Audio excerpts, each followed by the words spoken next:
এক ব্যক্তি বিবাহ করেছে, ওই যে বিবাহ করেছে সেই লোকটা ছিল এত কালো, তার দাঁত ছাড়া অন্য শরীরের অন্য কোনো অঙ্গ প্রত্যঙ্গ দেখা যাইতো না, এত কালো, মাথার চুলের মতো লোকটা ছিল কালো।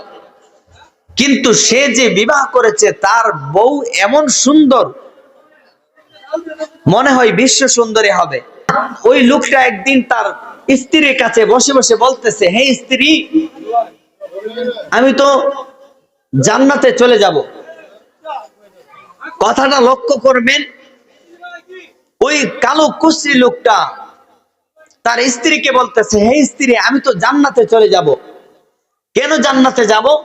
কারণ আমি শুকরগুজার, আমি এত কালো হওয়া সত্ত্বেও এত সুন্দর একটা বউ পাইছি, এত সুন্দর একজন স্ত্রী পাইছি, সেজন্য আমি বেশি বেশি শুকর আদায় করি। এজন্য আল্লাহ তাআলা বলেছেন, যারা শুকর আদায় করে তাদেরকে আমি জান্নাত দিব, তারা আমার প্রিয় বান্দা। এজন্য আমি শুকর আদায় করার কারণে জান্নাতে চলে যাব। স্ত্রী বলে, তুমি যদি শুকর আদায় করে জান্নাতে যাইতে পারো, আমিও তোমার মতো কালো স্বামী পেয়ে ধৈর্য ধারণ যে করতেছি, তোমার ঘরের মধ্যে যে থাকতেছি, তোমার মতো কালো স্বামী পেয়েও তোমার ঘর সংসার করতেছে, তোমার কাছে আছি ধৈর্য ধারণ করে, ওই ধৈর্যের কারণে আল্লাহ তাআলা আমাকেও জান্নাতে দিবেন।